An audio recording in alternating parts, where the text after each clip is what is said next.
ask that you please take your seat. Our program will start in just a couple of minutes. Thank you. Who's number one?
Titan Nation, it's time to rise up.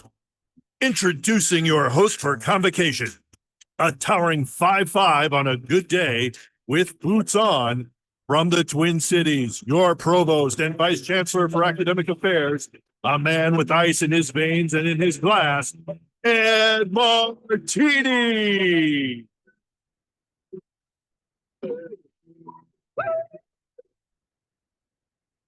Great! Are you pumped? Oshkosh! Woo! When I say UW, you say oh, UW, UWO. When I say let's go, you say Titans. Let's go. Let's go. Woo! We're pumped. Who's pumped? All right. We're gonna get going. We're gonna do some jumping jacks. We're not doing jumping jacks. We're getting a little old for jumping jacks, but it is going to be a great, Alex. Ed, Yeah. sorry. No, it's okay. We're just getting everybody pumped. Somebody has a question here. We're There's a doing question in the audience. Tracy, are you? Oh, Let me just go for Tracy here. Slater, everybody. Faculty Please of stand up. Political Science, Tracy, Director of CEDL. Tracy, didn't know we were, you look concerned, but are you pumped? I didn't know we were Okay. doing questions, I but okay. didn't either, but Tracy's here, so I'm pumped, Ed. yeah. I, Awesome, me I- too. This is Yeah. really great, but Right. I feel like this might be a little much. But you know, Like- so yeah, I know because we were talking, you were like, Ed, it needs to be more of a pep rally. We need Right. the energy. We need to bring it. We got to get pumped. Right. So it's like, Yeah. Ed, No. celebrate the wins. Okay. Okay. Positive, Yeah. relentless welcome and love. Sure. Okay. Like that. Okay. All right. That's what we're doing. Okay. Okay. So I just, want you to tone down just a little bit. A little bit. Just a little Still bit. positive. Still A positive. little less manic. Just maybe a Okay. little less like All right. No. all this kind of crazy. No, I'm just saying, like that as- fan and the jersey, and you got kind of a lot happening. No. Titans. Go Titans. Yeah, Yeah. go Titans. Okay, Yeah, all yeah. right. Okay, I'm okay. gonna keep the sweatband because I'm sweating. It's hot. That's good. Okay, That's all okay. right, That's okay. All right. We got a lot to do. We got so Thanks. many VIPs who are here with us Ed, today. It's Ed, such a big day. Ed, Alex, I'm sorry. Yeah, sorry, Alex. Okay. Tracy Yeah. started. No, okay, I right guess- here. Doing. Oh, hi, Hey, Ed. everybody, it's Amy Albright, Executive Director of Discover Oshkosh, CVB. Thanks so much for being here. Thanks for Yeah. having me. This is such a fun day. I heard you started a UWO open mic at Beckett's. We did open mic. We're doing it every month now. You should come out. It's I super cannot fun. wait. I can't be. I mean, are you singing? Are Yeah. you dancing? What is There's that? a little bit of everything. Okay. Yeah, we're gonna have some spoken word. It's gonna be great. Yeah, you should come out. Okay, Yeah. well, perhaps you've Yeah. heard, but I have this great idea for campus. It's called Selfies with Sing. And Yes. so I have this idea that everybody on campus will see Dr. Singh and they'll like grab a selfie. And so 100%. I had an Love idea. that for What you. about portraits with the provost? You know, I appreciate the thought. We're trying to attract enrollment, Amy, and I don't think that's, but I Let's- appreciate the thought. What about murals with martini or murals and martinis? Well, now we're maybe talking. Okay, let's keep talking. Thank you for the partnership. We Okay, love Thank you. Discover Oshkosh. Thanks for being here. Okay, now, yes, Amy Albright, everybody. Thanks for being here. So many guests, so many Cool, community cool. partners. Whoa, We got alums. what? We got Whoa, everything. whoa, So Alex, Whoa. Alex, you can't be on your phone. I'm We're sorry. doing That- stuff here. Something weird just came through. Okay, Alex, we gotta, There's a question or a Nope. comment from the internet. no, we're not taking the internet No, questions. Ed, I think, Nope. let me just From like do- the live stream? let's just do this. Okay. Here, let me just share it. Hello, Ed. This is coming from a new service called Matt GPT. It's a cutting-edge service meant to optimize operations while supporting students and faculty. No, I think you should add it to UWO as you build new academic structure. Alex, I think did you say it was from the internet? Like that? Yeah. And just it was came called in. chat. It said chat GPT. Was that coming from No. chat? Not chat, Matt. Matt. Matt GPT. It's Matt- great. Matt. So Matt, the voice sounded kind of familiar. Alex, I see Matt Ritchie down here. I think that might Matt. Hey Matt. Hey everybody. It's Hey, Matt Ed. Ritchie, faculty from criminal justice, director of firm. Matt, what's going on? I heard that Sing likes AI, so I put this Matt GPT thing together. Okay, Hope I okay. can get on his good side. Okay. So you created this thing? Yeah, And so it's called Matt GPT. Matt It's GPT. funny. I get It's it. I funny. get where you're going. What does it do? So right now, Yeah. admittedly, I haven't got everything, all the kinks worked out yet. Right now, it's Okay. just me answering questions about me. Just like live. It's like Live it's questions, like yeah. movie phone from the 80s. Why don't you just Or- tell me? Yeah. Yeah, So it's okay. like me, Yeah. criminal justice, paid, Okay. all good things. But yeah, that's like my plan. Sounds like potential. Let's keep talking. Thank you. Ed. We'll Thank get you on the chancellor's calendar. We'll talk about that. Thanks. It'll be great. Absolutely. Thanks, yes. Matt. Appreciate Keep it. going. We should probably get the kick show in going. and I then think we're good to start go. get Yeah. going. And then Oh, We oh might my have- goodness. so I think we Uh, gotta take this one. State Representative Sorry. Murphy. Oh, Yeah. please. Yeah. Hey, Oh. everybody. It's Representative Dave Murphy from the 56th District. Chair of the Colleges and Universities Committee. Representative, thank you for being here. Please. Thank you Yeah. so much. Absolutely. So as the chairman of the Colleges and Universities Committee, it's Yeah. come to my attention that UWO graduates have a higher placement rate and there's a higher satisfaction rate Yes. with the students. Is that true? That is true. Thank you so much for the Oh my question. We're goodness. going to get to that with our first destination slide. Our students are having great career outcomes longitudinally outperforming all the competitors. So it's great news. Thank you for that question. Yeah. Well, Oh, yeah, you know, please. Another thing I wanted to, about martinis. Oh, yes. I was wondering about, would you have an Irish martini? For you, sir, yes, Which, 100%. We will make that happen. that of course is a pint of Guinness. That's an Irish. fine by me. We'll check with the bar at the reception afterwards. 100%. Yeah. And Ed, you probably know what I'm going to ask next. I do, about the career, because I know you're passionate about this, that those students who are Absolutely. graduating and getting jobs are staying in Wisconsin. We are a net importer of talent, including to your home district, sir. Yes, absolutely. So thank you so much. Thanks for your support of the universities. Thanks for being here. And with that, Alex, I think we should really try I to think time is ticking. kick it into gear. Oh 'cause my we got a gosh, lot are you to- kidding me? I- Flash Okay. has a question. So, ladies and gentlemen, Clash. I don't Flash even is know here. how this is going to work. I didn't know Clash could, All right, you know, let's, talk. So we're just- gonna, hey, here we go, I guess. I don't- hey, Clash. What? Hey, I have a question for you. It's Wait, about I- the use no. of AI and interdisciplinary. So innovation that's not across our Flash. technology. That's Matt. I think that's Matt again. No, this is Clash. I am Clash. Call me Clash. No, that's not Clash. Matt, Matt, I mean, we're trying to run a show. here, but- Really?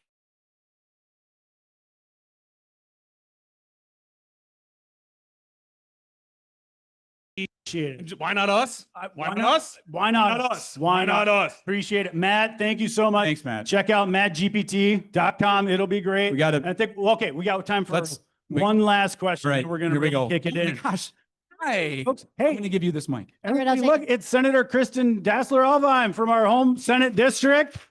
Thank you so much for being here, Ed. Senator. Ed, thank you, thank Oh, you. I just have a quick question. Yeah. I appreciated the rusty pipes. You were on the Rusty so Pipe much tour. this spring. Yes. I can thank tell you though, the state is still looking for reimbursement for my tetanus shot. Yeah, really. I didn't know you actually got tetanus. We were joking. So Yeah. yeah. I'm super I know, sorry. It's but okay. we'll- That's all right. That's right. yeah. I am really, really Cool. excited about the new library. New though. library. Yes. We're going to talk about that. Absolutely. you. Yeah. Thank you for your help with that. Yeah. We appreciate it. I do have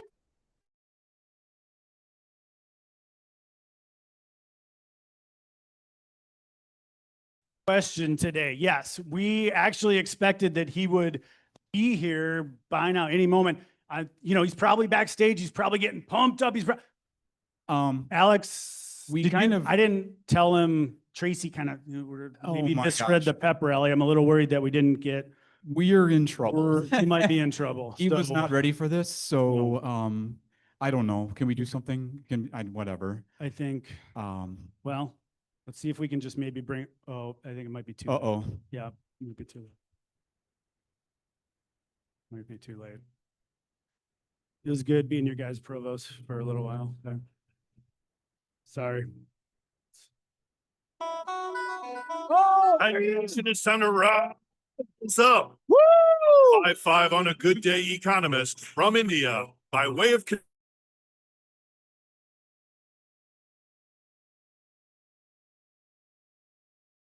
the man, Manohar Singh. So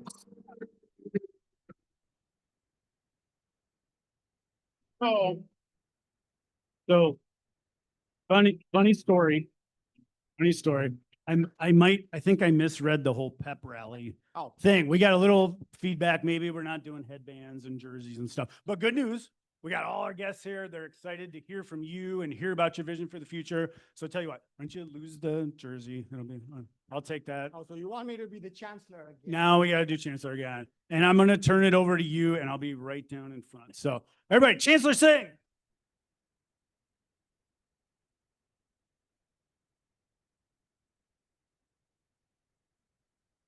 Good afternoon. I was told by my kids never to make that move ever because they think I have wooden legs. I think I proved them wrong. You guys are recording. I can send it to them and say, we did it. Took me 60 years. Welcome. Welcome to the new beginnings in many senses of the word. One,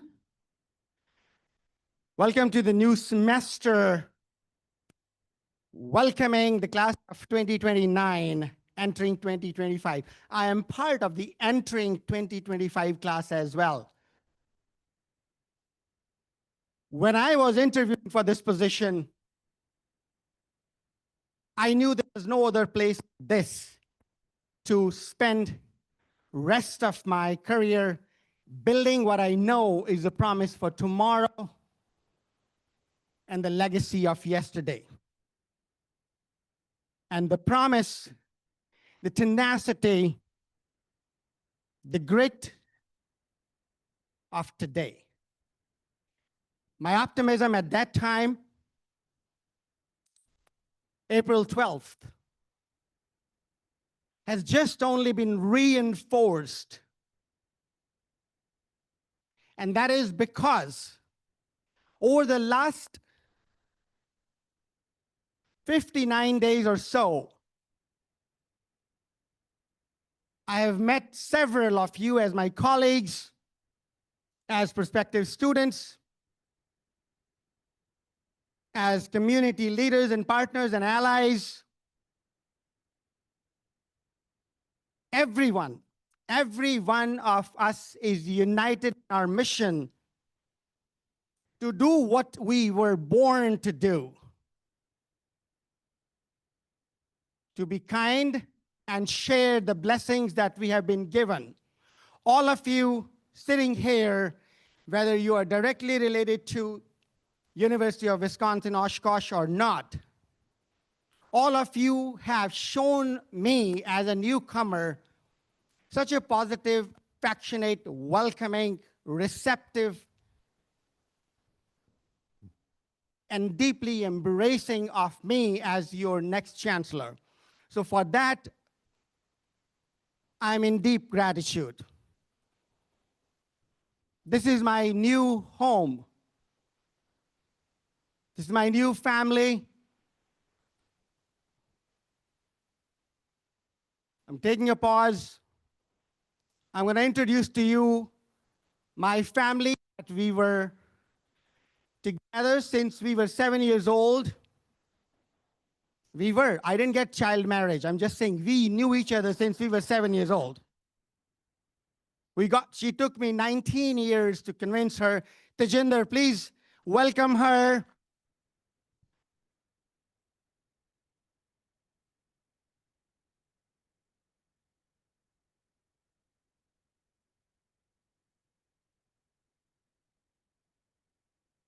I would not be able to breathe without her at all.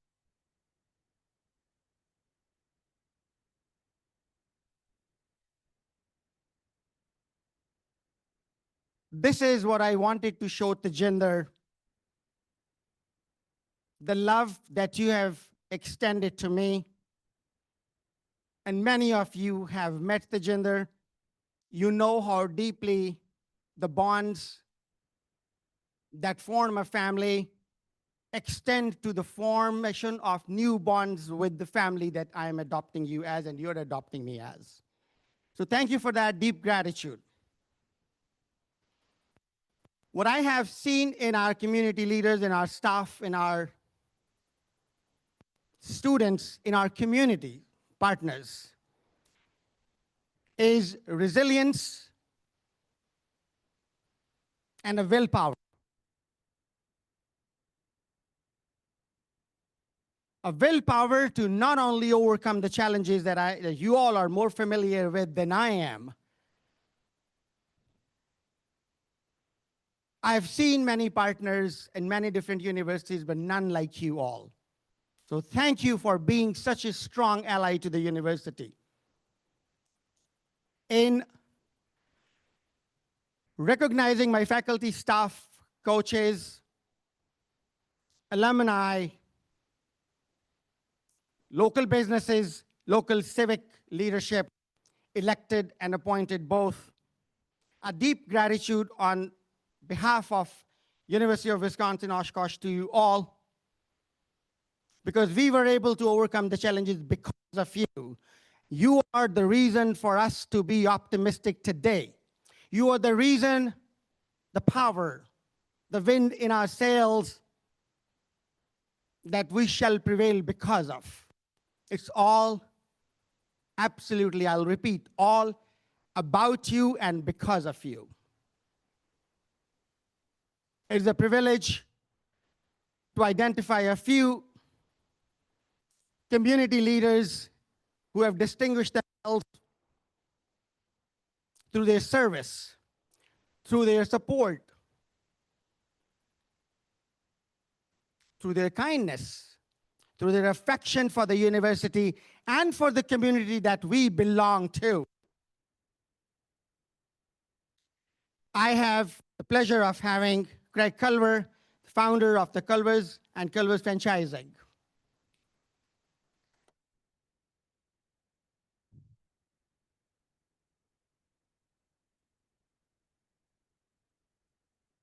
I have Holly Branner, president of the University of Wisconsin-Oshkosh Foundation Board and director and SVP of C.D. Smith Construction.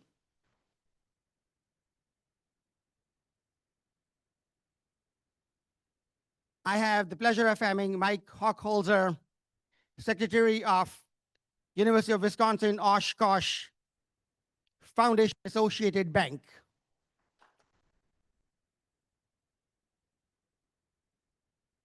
We have James Hoffman, past chair of the foundation and the board of directors. Please welcome. Thank you for your contributions.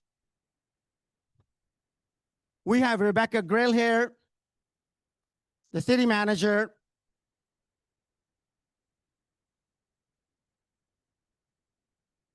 And someone I just met today in the morning, and the pump and the pep in my step was because of that meeting that I had. Because we're going to do a few things together to the city, to the university, so that we rise together. We have Amy Albright, the executive director of Discover Oshkosh.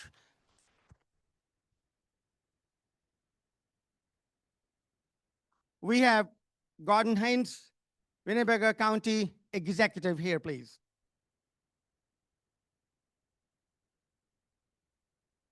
We have Christine Desler-Alfheim, State Senator, Senate District 18. We have Representative Dave Murphy, Assembly District 56. We have Melanie Cross, President of University of Wisconsin-Oshkosh Alumni Association Board of Directors. We have Matt Dinzey, University of Wisconsin-Oshkosh Alumni Board, Senior Ethics and Compliance Analyst, Oshkosh Corporation. We have Teresa Kajian, University of Wisconsin-Oshkosh Alumni Board, founder and owner of Crossroads Technical Consultings. We have Rob Clement, President and CEO of Oshkosh Chamber of Commerce. We have Tricia Redemel, President and CEO of Greater Oshkosh Economic Development Corporation. We have Kathy Greasy, Director of Economic Development, Greater Oshkosh Economic Development Corporation here. Finally, you guys are now saying, thank you for finally.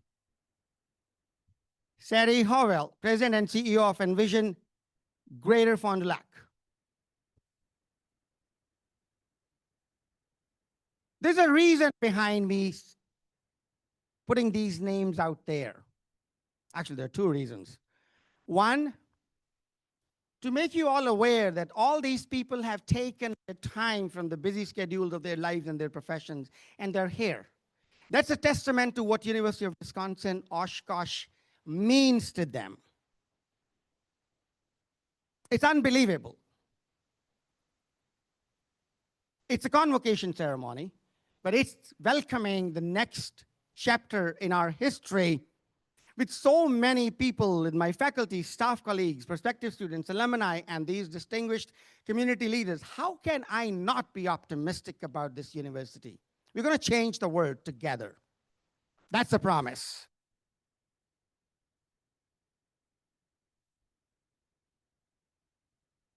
How do we do that? I use the word together, and I will explain that togetherness when we talk about how are we shaping the vision in collaboration with each other. Now, I would like to extend my special thanks to, on behalf of the university, to Barbara and Ronald Monfels. I had the pleasure of meeting them in Madison area. That was probably my first interaction with someone so committed very early in my visits here. Steadfast support, bright vision, and a promise to continue to do whatever is humanly possible to support our next generation of student leaders. So thank you to them for being such great supporters.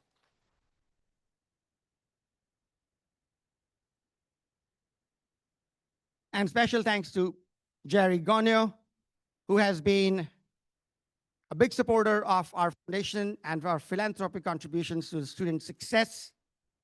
And he's also signed up for our September 12th Giving Day initiative.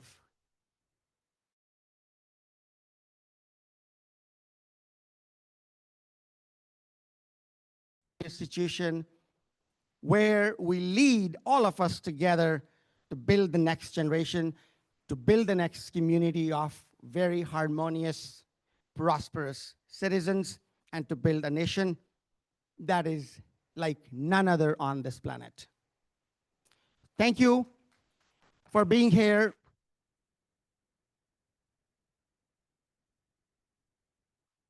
It is a privilege to be able to say I am the Chancellor of University of Wisconsin-Oshkosh.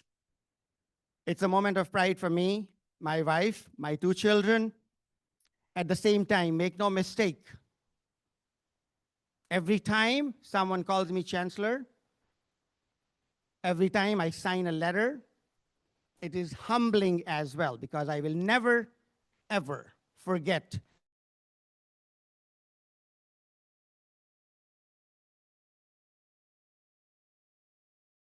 this beautiful university and this embracing, welcoming community. I pledge to you, whatever it takes, I will be standing with you every step of the way. Please count me in your great missions and your culture and positivity and love. Thank you.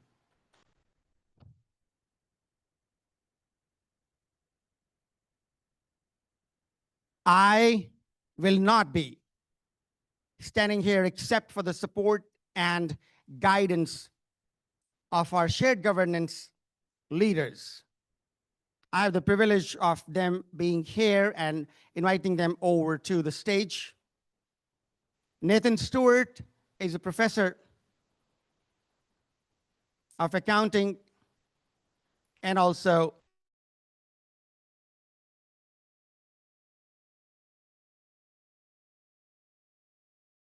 Ambi. She's the Senate of Academics Staff President. I have Alison Kundi, University Staff Senate President.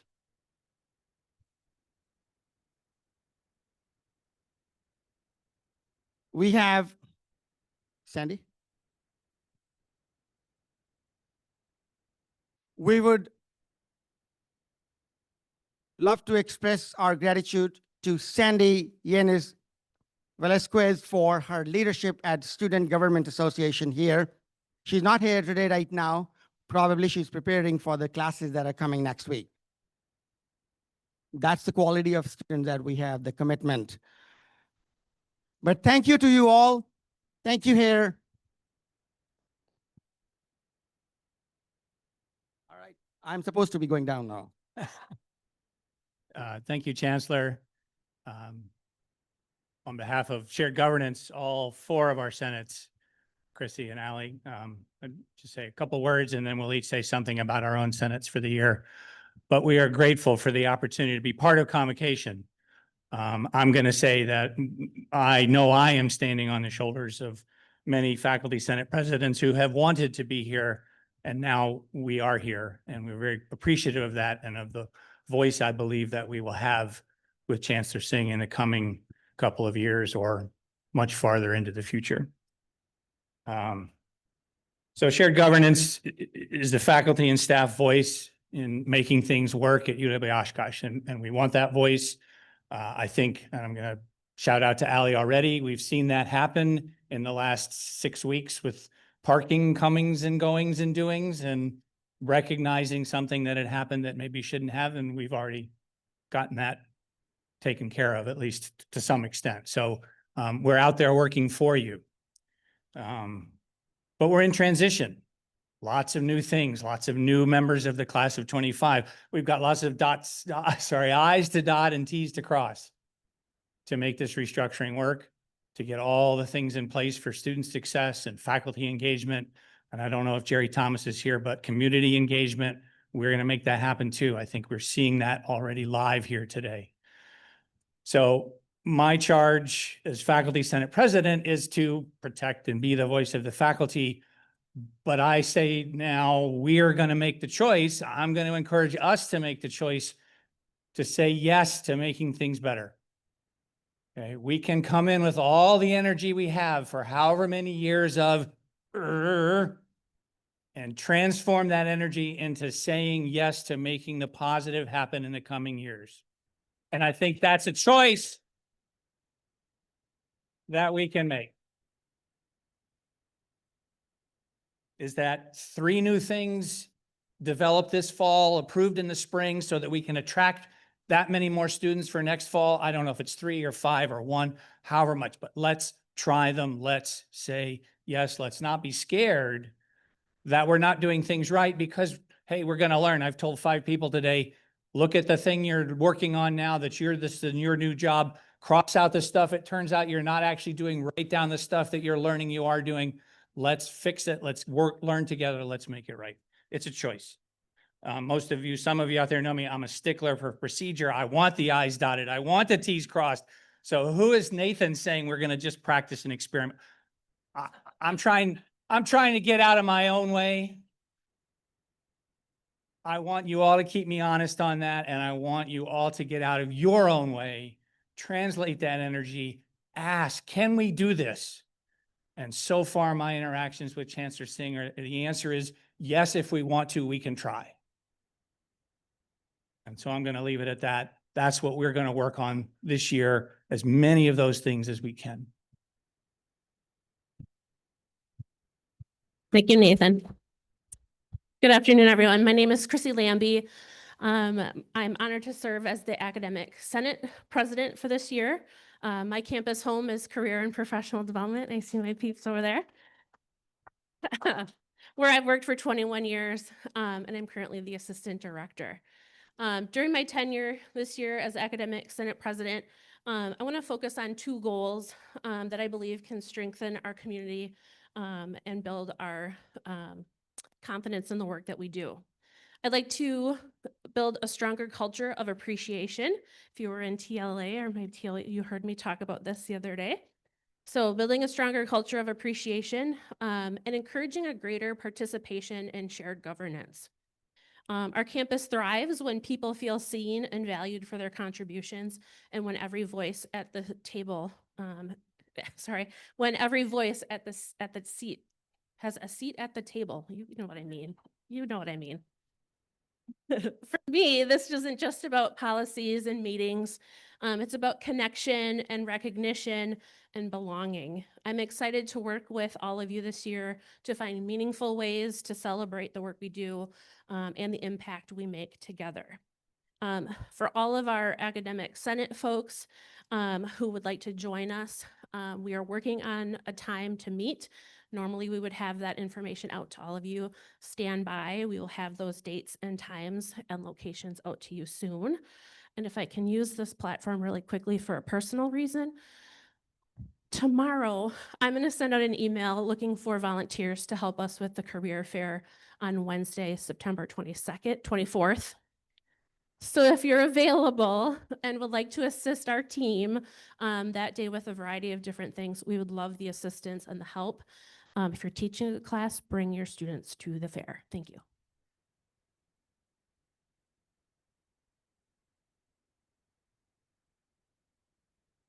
All right, I'm pretty nervous. My Fitbit thinks I'm riding a bike right now. So, hello everyone.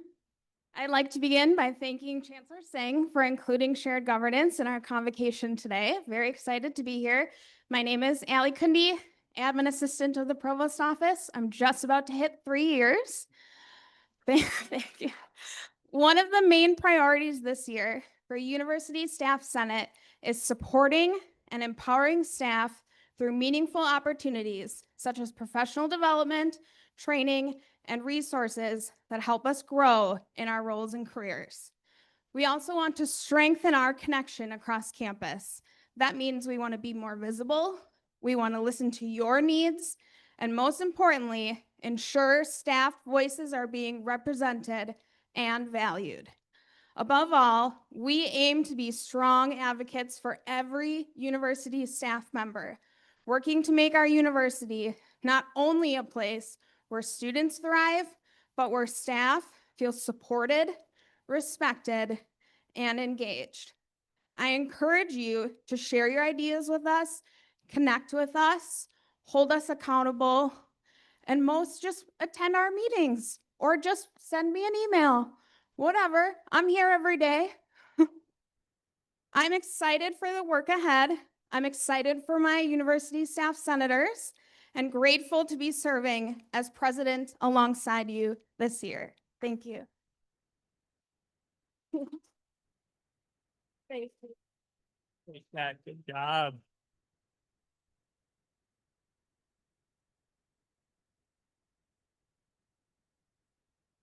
All right, let's hear it again for our shared governance leaders, folks. All right. Thank you. I have calmed down. The caffeine has worn off. I'm back to being provost now. So excited to be with you today. You've hopefully felt the spirit of optimism that this is indeed a new day and a new chapter for us at Oshkosh. So as usual, I have a lot of ground to cover. So I'm going to try to move quickly, but the reason for that today is because we have so much to be proud of. We have reason to be optimistic. We have a lot to cover. We heard, all joking aside, we heard that we needed to make convocation a little more upbeat. It needed to feel a little bit more like a pep rally.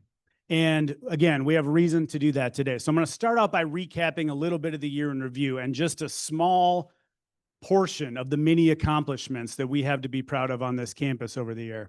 We are going to talk budget, and there's good news and other news there. There's enrollment to talk about, and there's good news and other news there too. But in each of these categories, there are strong foundational pieces where you will see, I believe, as we go through it, that we are indeed turning the corner, and we are so close to being where we want to be as a campus. We are on a good track. And a lot of that is because of the how and the why, not just the what we've done, but how we have done what we did. So you know me, I'm a big start with why guy. Wake up every day thinking about our shared vision statement, meeting 21st century challenges by elevating human potential, hence the Elevate theme, and creating sustainable solutions. And this is the work that we began 2 years ago right here at home and that we try to do every day with our students and with our community partners. So let's talk a little bit about some of the many things that we've accomplished over the last couple years. You may not have heard this, but we did an academic restructuring here at UWO. 2 years ago, I stood before you on this stage and said that this was a thing that we were going to take on, and we didn't know exactly what we were going to do or how we were going to get there. 2 years later, we are now at the end of that planning timeline. We have a new structure built. We have students, faculty, and staff aligned with that schedule.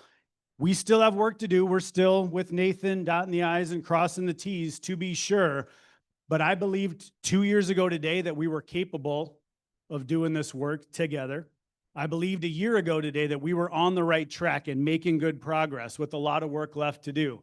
And I believe today doesn't solve for everything. It's not perfect. We know that, but we're going to continue to iterate. We're going to continue to adapt, and we're going to continue to grow. But I absolutely believe that we have built ourselves a structure that will continue to allow us to produce the problem-solving titans that are out there doing the work that Wisconsin needs them to do. They are solving the wicked interdisciplinary problems that are facing us in the 21st century, and that will allow us to continue to be nimble and responsive in a world, in a competitive higher ed climate that demands that we be faster and more responsive. In less than 2 years, we've gone from this to this. We have baked in over $1.5 million of savings into that budget. We have created new schools. The faculty have written new bylaws, new tenure promotion guidelines. We are aligning curricula. We are finding those efficiencies, and we are continuing to build a strong foundation that we started building 2 years ago together. And so wherever you might be in this journey, wherever you might be in the structure, I am enormously proud of the work that we have done together with the right voices at the table. So thank you for all you have done to make this a reality.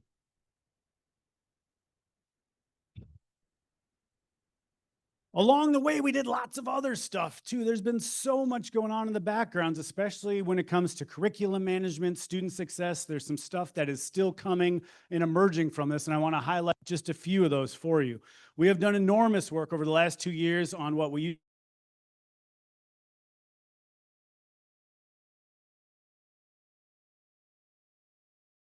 groups and the faculty who have led this work, who have worked on it. We have streamlined that curriculum. We have made it easier for our students and families to navigate. We have made it more transfer friendly, which is showing up in our transfer numbers. And as we're going to talk about when we come back to budget, we have positioned ourselves incredibly well to navigate what we need to do on the gen ed transferability front in the universities of Wisconsin. I stood before you last year and talked about how we had about 137 different points of handoff between UARC, our advising center, and our faculty advisors. And that created confusion for students. That led to challenges with our first year students navigating our structures. And I'm incredibly grateful to the advising working group that has put in the work so that we now, entering this year, have a common handoff after 30 credits from UARC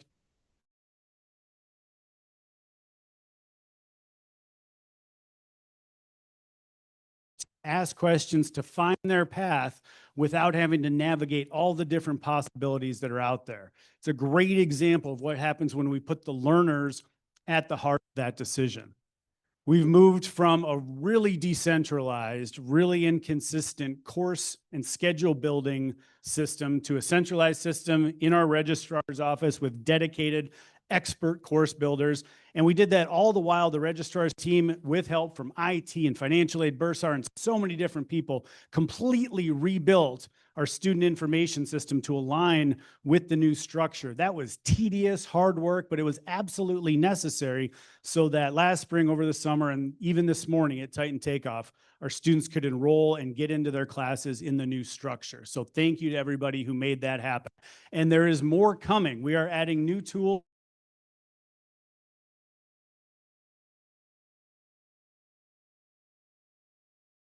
on my part with CourseLeaf over the next couple of years. We will no longer, CourseLeaf fans up here, the CourseLeaf contingent is here. We're no longer going to write our undergraduate bulletin on a legal pad and then type it in manually in there. We are going to have an electronic digital version. Registrar's office is here. Yep. And we are going to join the 21st century with Stellic, which is an advanced degree planning tool, which is going to give our students light years ahead in terms of their ability to keep track of where they're at in the curriculum, what happens if they want to change, digital degree plans that will also give us the tools, the forecasting ability based on the degree plans and based on real-time information from the SIS to say how many sections of what classes we're going to need. So it's going to leapfrog over several generations of where we're at in curricular and program array management. So thank you to everybody who's been on USP working group, advising working group, registrar, IT, financial aid, bursar, so many people that work in there, the AVC for Curricular Affairs, Caroline Gary. This is a tremendous amount of work that is going to position our staff and students for success. Well done.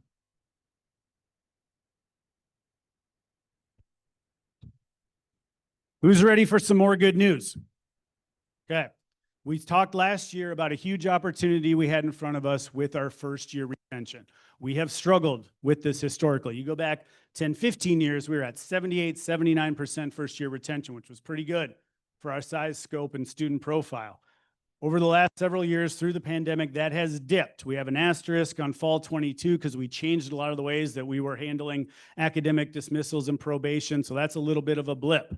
But we set a goal of no less than 2 points of a retention gain next year, which is ambitious. And I'm pleased to say we're not at census day yet. You're going to hear me say that a few times today. But based on what we're seeing today and based on the students left in that, we are on track to get a more than 3-point gain in our first year retention heading into fall semester. That's because of the work that you all did, right? That is advisors, that is student supports, that is academic supports, that is tutoring, that are the faculty and IAS delivering an amazing classroom experience. The energy that was at faculty and IAS PD day in the morning, that's the kind of stuff that moves the needle on this. That's what's going to take us from 72 to 74 to 76 to 78 to 80 as we move ahead. It doesn't happen overnight, it happens over time, but that's a number we need to all be proud of and use as a rallying point to keep going. One additional measure of that, we talked a little bit about Navigate this year. We pushed out a lot of gate on Navigate this year.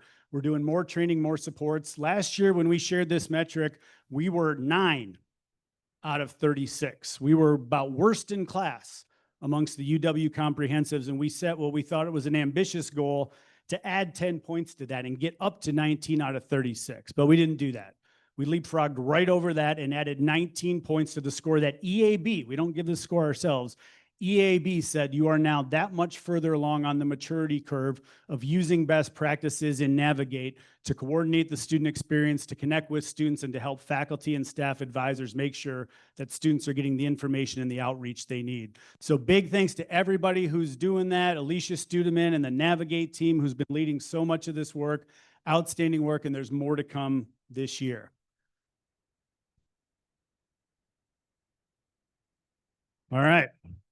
You heard Representative Murphy talk about it. Let's go into a little bit more detail. A couple weeks ago, we were up in Neenah at Theta Care to share our new First Destinations report. And no surprise, our Titans are continuing to do an outstanding job out in the world. We get a great response rate on this survey. So thank you to Jamie and Chrissy and the whole career professional development team. Our students are doing fantastic work out in there in the world, getting good jobs, happy in their jobs, getting good paying jobs that are outpacing the consumer price index. And as we mentioned, this is absolutely a point of pride. Last year, 91% of our graduates stayed in Wisconsin. That is what we're looking for. That number below there, I think I've got a laser. Ooh, laser. 91. This is a serious laser. This is no joke. 40% of our out-of-state students stayed in Wisconsin. We are a net importer of talent to the state, to the Fox Valley, to the region.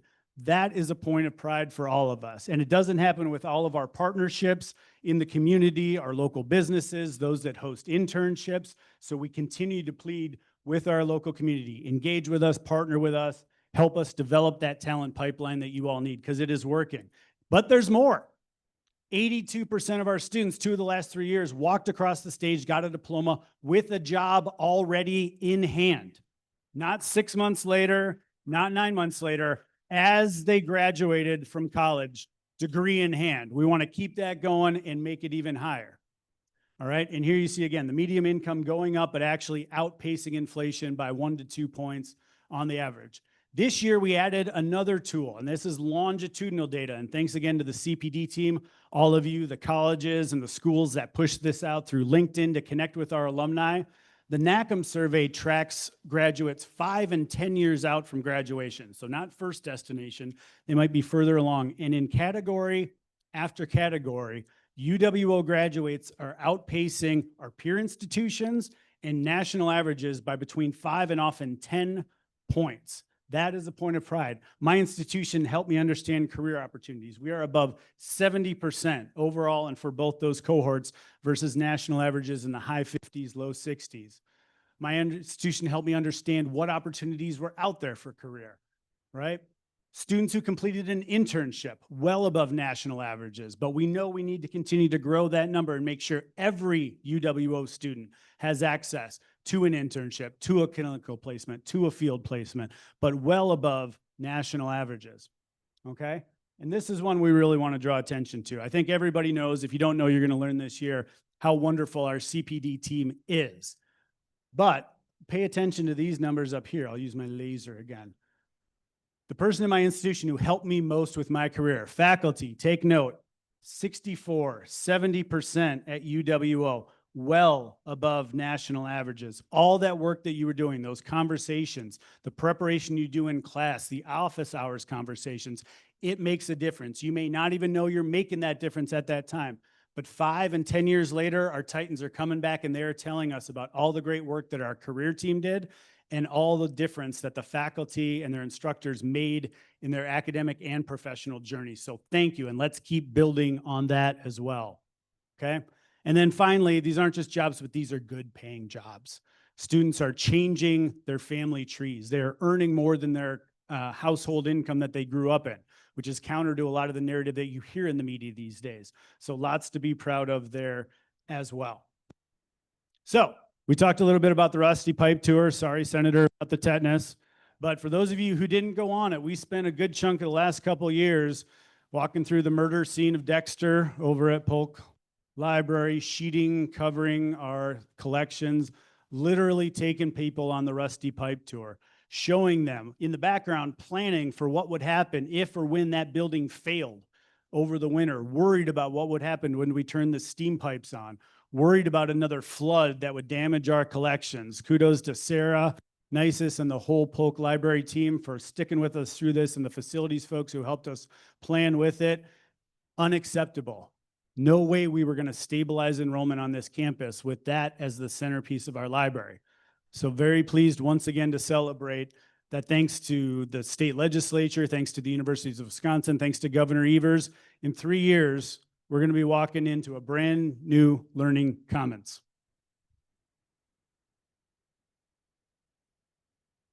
It's going to be a destination. It will be the heart and soul of our campus. It'll have natural light. It'll go from 5 study rooms to 50. It'll be a place where we all meet and collaborate with students, staff, and faculty, with our community partners. It will be absolutely wonderful. Front porch to the entire campus. My office is going to be right about there. On the front porch, that's where I'll be if you need me. Tremendous accomplishment for which we are grateful, and we'll be kickstarting the design process again in just a few short weeks. So much to be happy about there. So much to be happy about and grateful for. But let's keep in mind not just what we did, but how we did it. We put the learners at the heart of our decisions. We started asking questions about why not us if Matt Ritchie is still here? Why not us, Matt? Let's be bold. You've heard me say it. You're going to hear our chancellor say it quite a bit. Let's be bold in our decisions. Let's continue to build trust with one another, and let's continue to simplify and elevate the processes where we can to continue this kind of progress that we've been making. And if we do that, we'll continue to be able to tackle the challenges that we have ahead. So on that note, let's talk about budget. But let's again start off with some good news. 2 years ago, stood up on this stage and we told you that we were facing a structural deficit of $18.5 million. Had a lot of work to do on the cost side of the equation, and that was hard work that we're still feeling the pain from. Last year, we said we've made a lot of progress, but we still got a heavy lift in front of us with an $8.6 million deficit left to close. And I'm pleased again to share with you today that the budget that we submitted to the University of Wisconsin this year and that we're currently operating under has no structural deficit whatsoever. That is because of you and the hard work that you did and continue to do. Now, that comes with some caveats that we'll work through. We are not out of the woods yet. I think you all know that. But that is a reflection of the good, hard work that we have done and continue to do. So, some of you have seen these charts. We've shared them last year. We shared them at Leadership Council. These are some of the things that we did over the last year to continue to close that deficit. So you'll notice this number at the bottom is not 8.6 million, but there are other savings. There's lowering of tuition targets. So this isn't all inclusive, but this gives you some sense of what some of those big buckets are. We met or exceeded nearly every big bucket of activity that we put into this for major initiatives last year, including overhead, including travel. We got more work to do on position management, which we'll talk about in a little bit, but I want to draw your attention to this number right there. Energy conservation, $761,000 in savings last year. I want to thank Brad Spanbauer, all of our facilities team for the good work they did on that, and all of you. This is coordination, this is planning, this is scheduling. A lot of this, I swear to God, is turning the lights off and on when we leave the room, setting the temperatures on and off for when we're going to leave the room, changing the light bulbs, turning off the projectors. It adds up given the cost of utilities. This will be the kind of thing that we need to keep doing and stay disciplined on into the future if we're going to continue to realize savings. For stuff that we built into the current budget, FY26, we've got the academic restructuring. We had a very successful VERIOP program, our voluntary faculty retirement program, which gave us not only these savings for this year, but has us $800,000 ahead for FY27 with faculty who will retire this year. That puts us in a good position. We need to continue to be disciplined on position management. We've made some good decisions and good headway around procurement, and we're finally making some progress on the sale of some of our land and parcels off campus. So that will set us up for success as well moving forward. Let's talk very quickly about the state budget, because the short version is that this is all still being worked out at the state and system level. But for those who haven't seen the headlines, we'll walk you through them real quick. Incredibly grateful. This is the biggest increase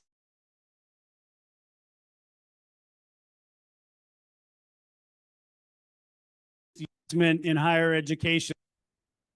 Of supports a wide range of initiatives, over 30 million going to campuses like ours that have lost enrollment and helping to us to ease the pain of that. Over 22 million going to campuses based on a credit hour completion metric, which is for campuses to incentivize the growth of credit hour production. This is all going to be freed up in January after the legislative committees have met and approved some of these plans.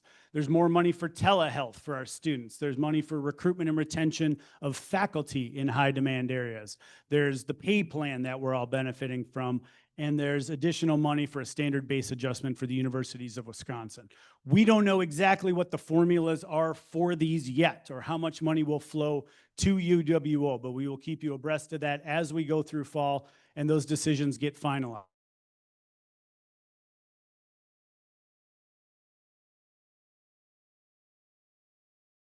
January 2024 level. That's not going to be an issue for us because the benchmark is right before we did mass layoffs. So from that standpoint, we are in good position. We are working with the universities of Wisconsin. They have a work group that stood up to develop policies around instructional credit loads for faculty and IAS. And we get back to the general education transfer policy, which we are well equipped for. So we will be sharing more information. We'll be learning more at the September Board of Regents meeting, and we'll eventually need to stand up some work groups around these once we know more to operationalize them and figure out what it's going to look like for UWO. But in all these positions, we think we're pretty well positioned to continue to weather the storm and ultimately receive some of those fundings from the state. So some uncertainty still around the state budget and what that means for us, and there's still some uncertainty around enrollment. So this is going to be the part where it's still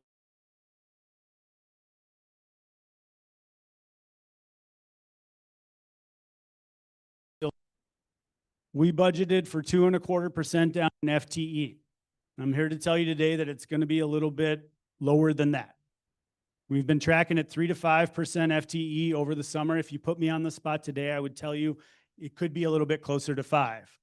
But we are not done yet. We are continuing. We admitted scheduled another 54 students this morning at Titan Takeoff. We have a couple more grad cohorts coming in. Until census day, every student counts and we need to stay at this. But there are a number of very bright spots in this. Our first year class is holding steady and looks like it's going to be up a little bit from last year, over 1,300. Our first year retention, as we talked about, was 3 points up, which is better than we planned for. Our transfer numbers are up almost 5% right now, and we have a lot more opportunity for growth there. Graduate is mixed and overall down a little bit, but the new graduate students who are coming to us this year is up 13%. And we are seeing programs with 5, 10, 20% enrollment growth. So we know that it's possible, and we know that we can position ourselves as a first choice campus, including with our honors students who were brought in for the 3rd year in a row, the biggest honors class ever. Lots of bright spots. We are experiencing fewer continuing students, and we are seeing new challenges with upper level retention with our juniors and seniors. And a lot of this comes down to the fact that over the last 2 years, we have closed 2 access campuses, and that has come with a cost. So what that looks like when we stack up this year versus last year, this is all campuses, all in over the last few years, including Fond du Lac and Fox historically. And that's that gap that we're seeing between where we were last year at this time and this year at this time. That's where we're at if you look only at the Oshkosh campus. Flat, maybe a little bit up. Does that help us this year in terms of the FTE? No, it does not. But that continues to give me incredible hope that we are on the right track to stabilizing enrollment on this campus. As we move forward with planning for next year, we are comparing apples to apples with the same range and type of campuses here in Oshkosh. So there's a lot more. We'll talk about that coming ahead, but that's where we stand today. And for the next several weeks, there's still work to be done, getting those students in, getting applications processed, enrolling those grad students, and thanks to everybody who has signed up for Welcome Weekend this weekend, ensuring that the students who are coming back to us get off to an amazing start, having a great move-in experience, connecting with faculty, staff, administrators, community partners, and getting off to a great start in their classes. Very quickly, this group probably doesn't need reminding, but this work is not going to get easier for us. We need to get better, and we will. The only group in demographically that's going to grow in Wisconsin over the next 20 years is 55 and over. There will be fewer high school students every year, and over the next 5 years, we are hitting the enrollment cliff square on. There are things we can do to address that, and we'll talk about that.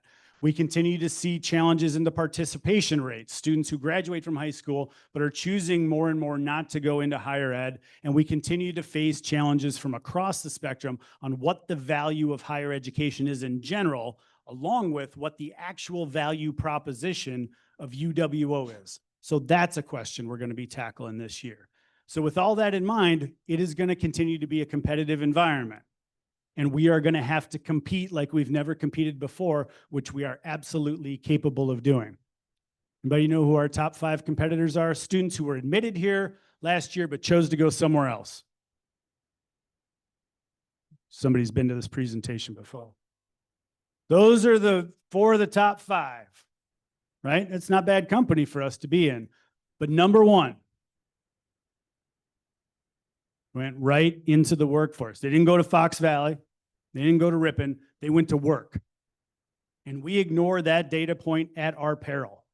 We need to grapple with that, and we will.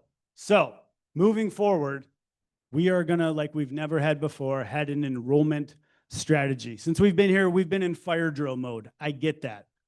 We've been running around with our hair on fire, and for good reason, because of what we had to do. But we're seeing that on the enrollment front. So moving forward, we are going to have a coordinated, collaborative, intentional, data-driven enrollment strategy that takes seriously the different buckets that we know we already serve and some that we could do a lot better job of serving. The traditional high school graduates, where it's going to get more competitive. Transfer students, where we're making gains but need to get more. Graduate programs, where we have a huge opportunity to continue to grow. And Chancellor's going to talk more about that. Need to do a better job about returning adult learners, folks who are maybe entering the workforce and coming back, or have been in the workforce or are coming back, and paying attention to the ways in which online and international segments cut across all those populations. Do we have the right programs for these students? Are we delivering the right classes in the right modalities to reach these students? Are we communicating with these students the right messages on the right channels with the right value proposition? Because those are going to be a little bit different for some of these segments. And are we standing up the right curriculum to serve them with the right student services to make sure they can be successful once they're here. We don't have easy answers to some of those, but this is all solvable. And if we dive into this work with the same energy that we've been bringing to everything we've been doing for the last 2 years, we can solve that problem, and we can be standing on this stage 1 year from now saying that we have fully stabilized enrollment at the University of Wisconsin-Oshkosh and have a strong foundation to build to in the future. If we do that for these populations, we can also do a better job of strengthening those industry partnerships, getting back into the continuing ed game, developing non-credit offerings that can be enticements for the workforce and for our partners, and make sure that we've got policies around prior learning assessments and credit for prior learning that can help incentivize these things. And if we do those things, if we're successful, we will not only stabilize enrollment, but we'll have enhanced strategic partnerships with our community and our region. We will be generating more revenue. We'll get more accurate enrollment forecasts, and ultimately that will lead to more predictable budgets. It sounds like a lot of work, and it will be. But the reason I am optimistic about it is because of what I talked about for the first 20 minutes I was up here. All the good, hard work that you have already done to put us in the position. We are not there yet, but we are so close. We are so close to being where we want to be. And if we remember how we did it, and if we remember why we did it, and we keep that mission and vision in mind, we are on a great path. And all the optimism that we started with today is going to shine through as we dive in and dig into that work ahead.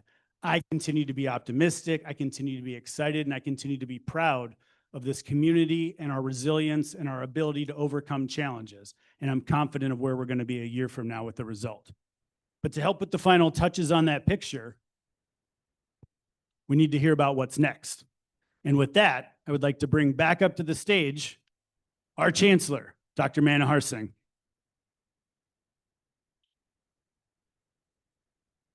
Thank you. I hope you guys are not saying, oh, this guy again. I get to do this very critical thing, very important thing. This is the biggest honor, somebody who can say, we have a vision to pursue. A vision that is formed within the community, within the university, and outside of the university.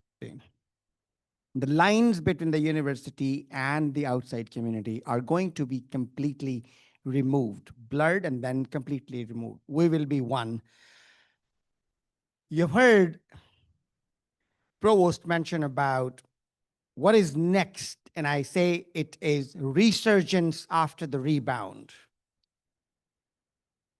Rebound we have seen. But it's not yet in place for good. We need to be cementing our achievements that we are talking about, because the world is changing faster than ever. Not only that, it's completely unpredictable what you are going to face, who you should be preparing for, what type of career moves, what's going to be the next economic, political, sociocultural, geopolitical landscape that you guys will be living in, we will be living in. We were lucky as far as I'm concerned, it was relatively stable geopolitical, relatively stable economic. We had our shares, of course.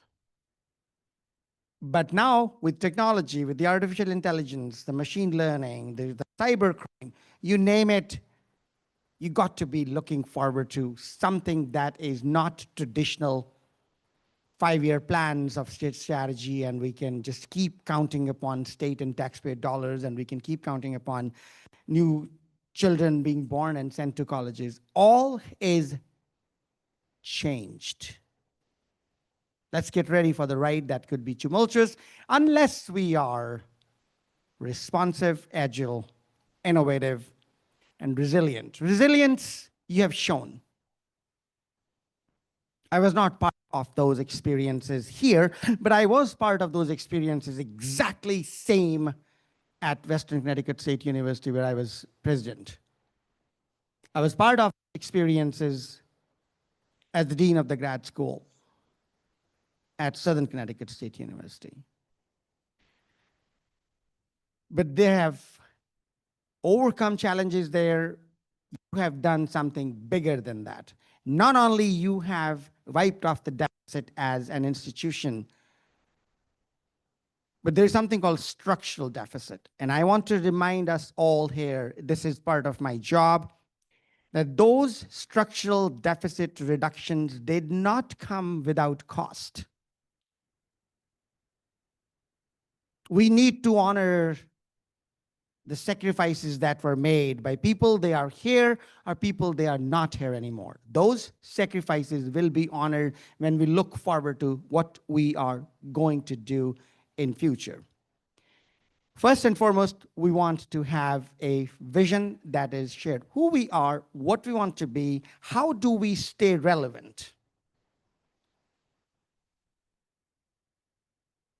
Visions are not in isolation. Those days are gone. So we will be leaning on you. Right now, what we are doing for the next 1 year, we will be leaning on to the existing strategic plan. For 1 year, we have made some changes, and those changes are made in consultation with the faculty, staff, the leadership during the summer program, summer months. Let's call that a bridge plan that will be leading us so that we know where exactly are we going to capture the good work that we have all done over the last 2 years and prior. Financial stability, enrollment stabilization, innovation, accessibility, affordability, and relevance to not only the emerging market trends, but also relevance to, I would want you to all pay attention to what I'm going to say. The community that we are supposed to be serving, the mandate that we are trying to say we are there for Wisconsinites. Irrespective of whether you are in Oshkosh, Milwaukee, Madison, urban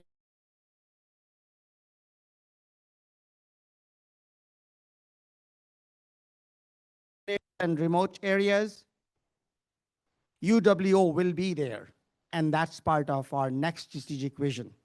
We want to be relevant. We want to be serving the community that we were supposed to be serving.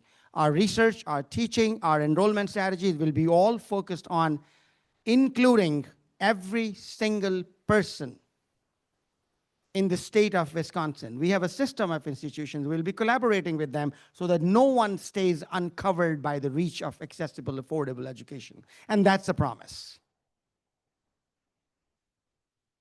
Second thing, we can talk about innovation. How do we stay ahead of the curve? How do we stay relevant?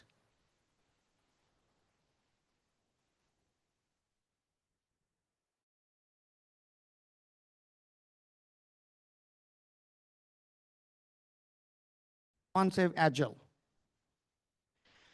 We will be talking about innovation in 2 different domains, but they are intertwined. One is athletics, one is academic. Let's talk about academic first. We will be introducing new degree programs, new non-degree programs to help people reskill, upskill their education that will fulfill their aspirations in their professions and also stay ahead of what the changes are to bring to them. New degree programs in the areas like cybersecurity, artificial intelligence, cyber crime, machine learning, precision manufacturing,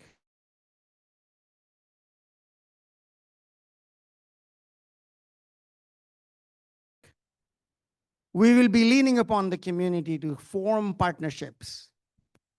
You as leaders in the community would be asked to help us start internships. I'm going to use this word, co-op programs. I'm going to use another word. Ed was mentioning about being bold. Let's be bold. We've been talking in higher academic word about 3 years degree program, right? Rather than 4. You give them a degree faster, not diluted. There are ways of doing that because otherwise you will not be accredited. We can still maintain 120 credits and find ways. Co-op is one way of doing that. Giving college credits during your high school is another way of doing that. We have 5,600 plus dual enrolled students. Giving them the pathways, we can do that. Innovation in that sense where we pick them up when they are ready and bring them to the horizon of their success when they are ready without compromising the quality. And I want to say it one more time. Nothing diluted will work in favor of Wisconsin or in favor of this most powerful, most beautiful nation on this planet. I've been around. Let's not forget the work, the hard work, the sacrifices from 1776 onwards that we all here, I was not here, but we means I was not born in 1776, that's true. But I left my country to come here, right? I left it all. 7 brothers, mom and dad, and all that. Because there was a promise and I'm living that promise every single day, but only because I know we in this nation pursued excellence. And that we will not compromise on, come whatever may. My faculty colleagues are world-class faculty. My staff colleagues are best, most dedicated colleagues. And what we're going to do is going to be innovative in academic world. I have already heard several of my faculty colleagues that are trying to start new degree programs. And stay tuned, they'll be fast and they'll be thorough. Why? Because there's no, not necessarily, there is no exclusion, we call it mutually exclusivity between pace and inclusivity. These are really meticulously designed programs already under progress. Stay tuned, we will, because there is a big, large, dedicated team of faculty and staff colleagues making those programs. In what direction? I mentioned we will be focusing on graduate, and we will also be going in for recruiting international students. Why? Because they pay.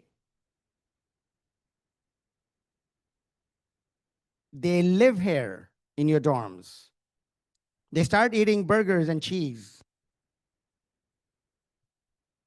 But jokes apart, how beautiful it is to have a campus that is vibrant with cultural, multicultural things, where we learn about their culture straight from the horse's mouth, if you would, where they contribute to the research to support the faculty.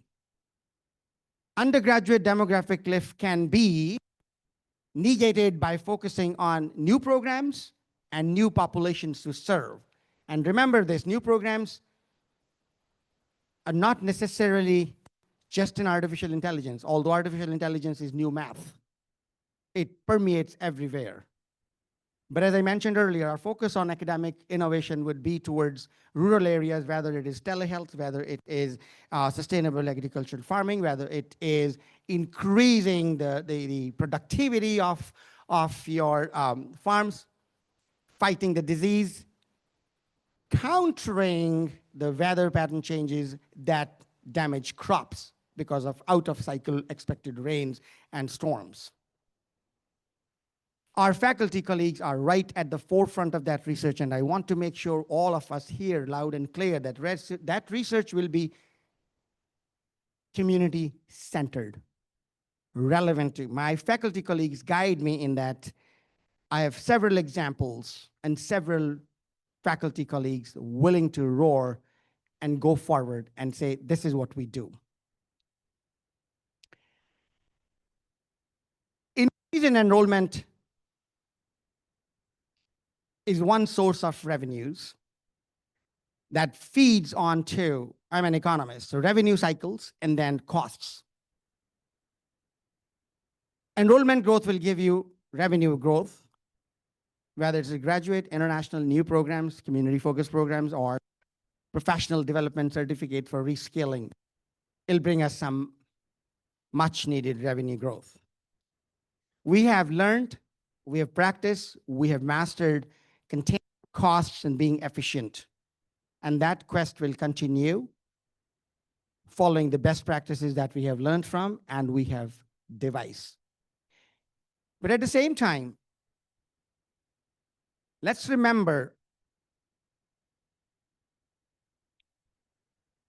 there is a need to focus on student success. Ed was talking about retention, and you have seen some very fantastic results. 3 percentage point in 1 year is something that we should be all very, very proud of. It's not just because it gives us enrollment growth and money that comes with it. It also gives us that satisfaction in which we stepped into these professions of being academic educators and serving the students. It tells us that additional 3 percentage points, students will go on to graduate. They will not just end with the debt on their balance sheets. They will graduate and then be part of the 91% that stay here and make $56,000 plus on their average. The dignity that it provides, we are not losing sight of that. It's one thing to talk about enrollment, another thing to make sure that the students graduate as a whole, not broken individuals by the debt burdens, by the mental health crisis that we are facing now. We are keeping our fingers on every single aspect of a student life. That's part of our strategy. You do a good job in taking care of students, enrolling them, bringing them here, graduating them, promoting them in their professional careers. Money will be a natural outcome of that. Revenues follow the product, if you would. Quality, accessibility, reliability, and the trust. So our strategies would be innovation, community-centered education, agile. What we're planning to do now, all that with a very sharp focus on staying fiscally sustainable. Revenue sources, the non-traditional, non-tuition auxiliary services, grants. You're building a machinery here. We have very successful faculty colleagues. We have a very, very, very powerful grants writing office, sponsor projects. We're going to be reviving them, supporting them. One thing I want to highlight here in our new strategic vision will be an investment mindset rather than a cut the cost mindset. We don't want to be the next. We don't want to be the next Best Buy. Sorry, we don't want to be next Best Buy. We don't want to be the next Bed Bath and Beyond. Bed Bath & Beyond started reducing its inventory so that the cost will be reduced. And then people started going to Walmart. And you know what Walmart's stock price now is. We don't want to be the one cutting our liberal arts and humanities. And this is, please, let's walk the walk and talk the talk. I want to make sure that when your chancellor says something here, after listening to you all for 2 months or so, we are not focusing on reducing our liberal arts and humanities offerings. Note this, we are also not going to be just keeping them the way they are. We are re-engineering, reimagining, redefining their role as those producing leaders, critical thinkers, scientists, artists, not just someone who can code. Why?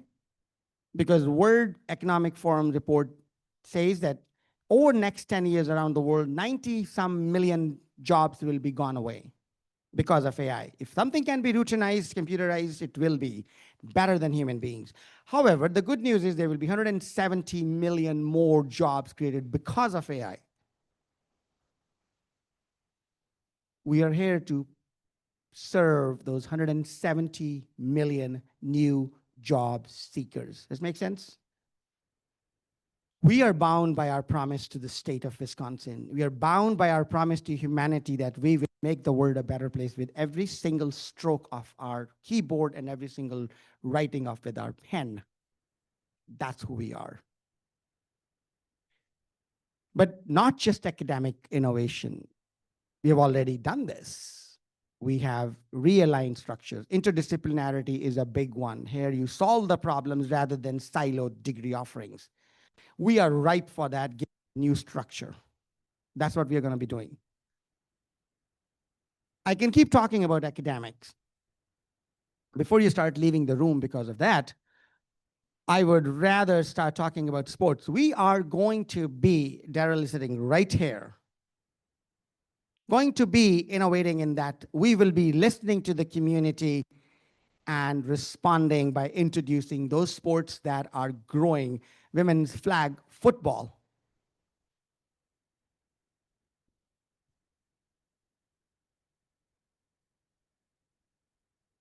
The fastest growing sport in the world.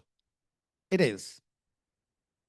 We will be capturing. And I can tell you this, Daryl has been a very powerful ally in that vision. He has talked to school coaches, talked to Green Bay Packers, NCAAs, and all those people. We are hoping that we will get enough traction because I came in July. We started talking about getting students in this fall within 90 days or so, not even, right? We've gotten some traction. We'll be focusing on our existing student body and say if we can start practicing in now from the fall so that it can be played in spring. We're putting the strategic pieces in place. The logistical steps are being taken. There's another sport that I am very deeply engaged with community. I want to hear, listen, that's my job. And I heard one particular sport from my alumni colleagues and friends and allies and non-alumni colleagues, friends and allies. And those are the people who guide me to think about men's soccer. They are asking for it.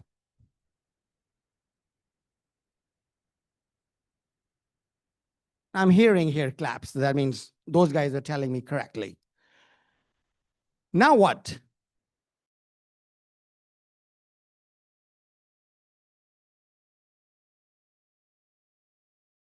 You have some? Give it to us. Because this is us in one space, university and the community. We want to hear you. We want to. Once we have these sports, excellence is the only way we will proceed.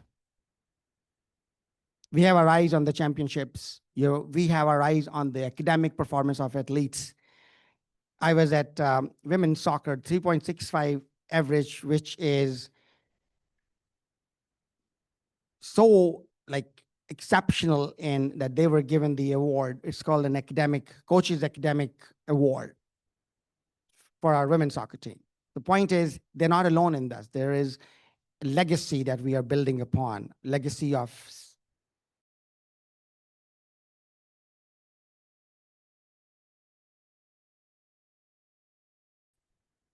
we are going to be supporting our athletes like none other.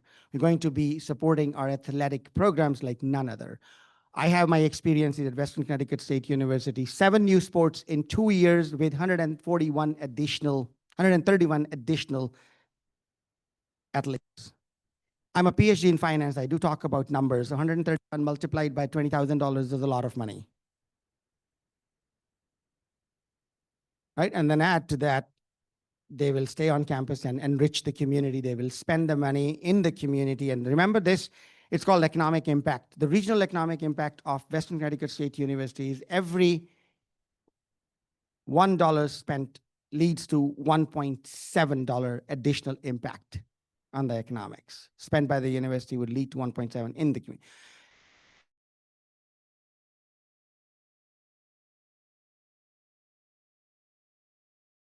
Talking about partnerships, when I'm dreaming about co-op, we'll need you. We will certainly come to as employers. Place our students during summer. We'll give them credit for that. They will graduate earlier. They will prove their worth and the value of their education at University of Wisconsin-Oshkosh, and then you would want them as their permanent employees. That's the chain. We're going to be forming partnerships with not-for-profit organizations, with hospitals and clinics, with the state agencies, with the law enforcement, with local businesses. I have met the Chamber of Commerce. I have met Go EDC people. I've met Convention and Visitor Bureau. I only hear one thing, that they all love University of Wisconsin-Oshkosh and they want us to succeed, and then some more. They all want to be part of it. And that is our promise, that university will go into the town, city, county. I had in the morning our county executive, the school district superintendent, and then city manager. Rebecca is sitting here. She can tell you I'm not telling a lie. Why I keep going back to the community? Because I have heard that there was some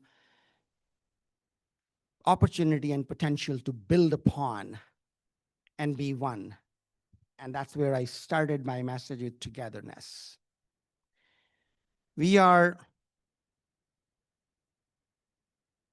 in the very few first days come up with a few initiatives in partnership with community partners.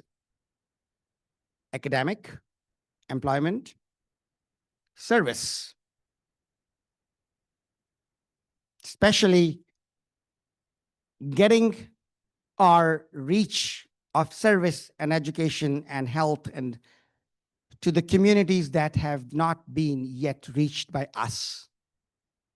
We take it seriously. We want to be good citizens of our communities, and that's a pledge I have made to those community leaders I have met.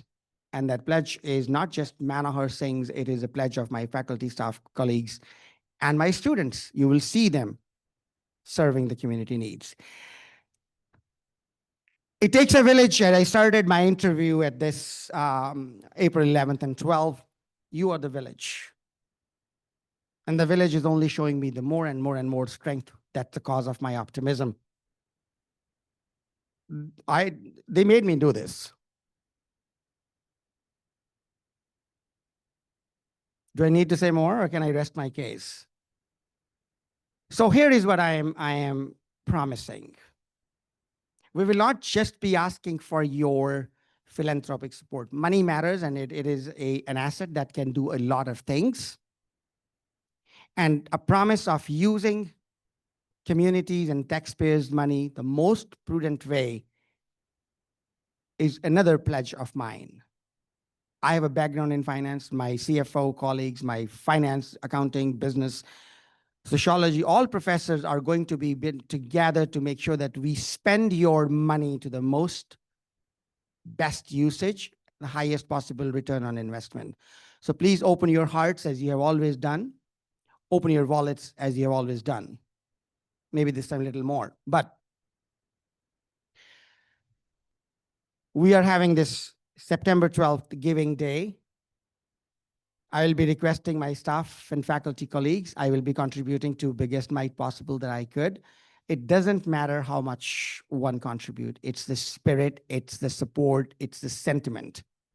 It's the love that you show for the institution and the students that we support. With that, I would say that this has been an incredible 59 days of my life, the best ever till yet in my professional experience. I'm driven. I feel strong. I feel accepted, embraced, and respected by the community. That's good. It also tells me, wake up every morning, roll up your sleeves, and go to work. And that's what I do. I'm not perfect. My colleagues guide me a lot, but the university is in safe hands, given that you all, as our community, are there to support, guide, counsel, and direct us. Thank you.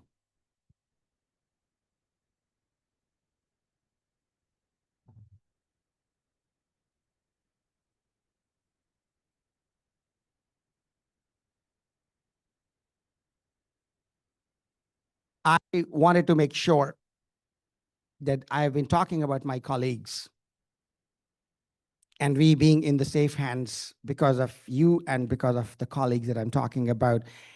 And see, the beautiful act right before this that were performed by Ed is an example of the teamwork that went into this. They even made me, a 60-year-old man who has never danced, to do this, right? I mean, come on. My wife is here. She can tell you that this guy never did this, whatever. And I also could not believe, what am I doing here? Seriously, I will watch the video now 15 times to inspire me. My daughter is getting married, by the way, next year, so I think I will be practicing. I need to really express my deep gratitude to the team, special guests who are here. First and foremost, thank you for being here. And then shared governance leadership has been having conversations and guiding me. They have been a force in our movement toward the change that we are looking forward to. Specific people that I have met today, and they have been working in the background, is Nate Lund and Reeve Union AV team. Please give them a big hand.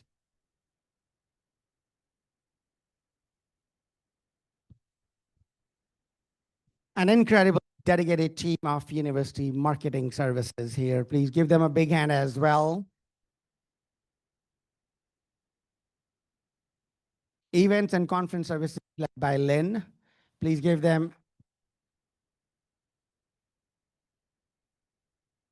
Facilities management. Thank you for putting up such a beautiful venue and keeping it updated despite financial challenges. But this works. Everything is beautiful. Thank you for the grounds and thank you for keeping us safe. So please give them a big hand, the facilities management team.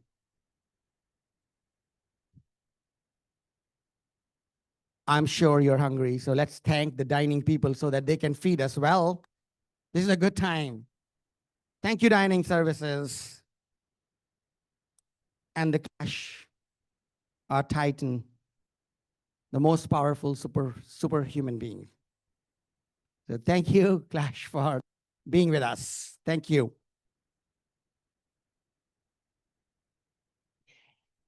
And thank you to you all that I have not called out by name.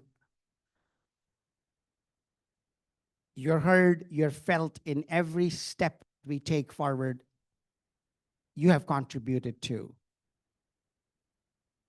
So know that we hold deep gratitude in our hearts as leaders. We get to celebrate our successes.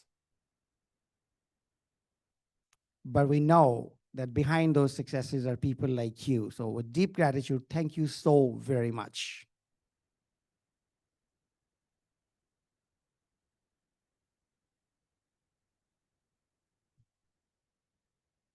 I think I am supposed to be getting down the stage now. I'm take at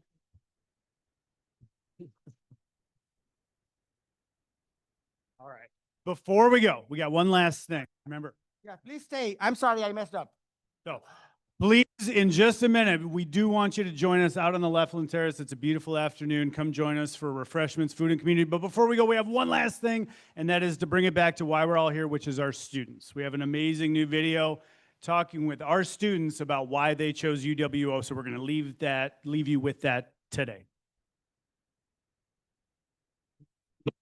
No, I just like having that feeling of having a campus, not in the woods, but like next to like the environment. Like I'm an environmental science major. I like being close, like being able to be in my classes and then 5-minute walk, being next to the river. And they just had sustainable practices going for them. And I really like that. I think that's kind of what separated it here from other campuses. I love the area. I love how close we are both to Green Bay and some of the lower cities like Milwaukee and Madison. It's not too far a drive on the weekend if I really want to go see family or friends.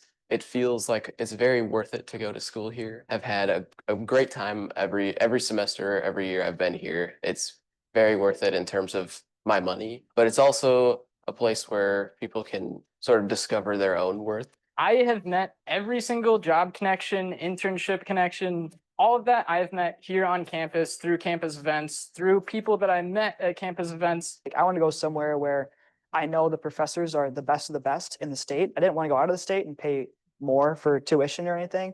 But I wanted to go here because I knew that the RTF department was really good and I knew that the journalism major was one of the best in the state. So I think the Fox Valley just has a lot to offer in terms of things around. Like there's a good amount of things to do around Oshkosh, like restaurants, parks to go to, trails to walk, but also it's close to a lot of things. The professors are amazing, whether it's just in my classes, if I have questions, or if I'm looking for internship experience. I just felt like, yeah, this is my home. This is where I want to be.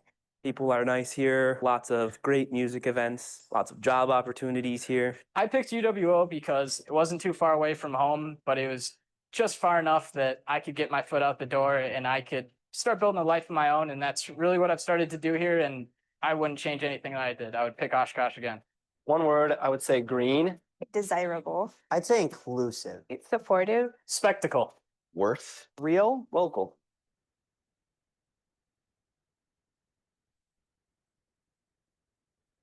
All right. And with that, thank you so much for being here. Let's have a great year. Please join us on the Lefland Terrace. Thanks, everybody.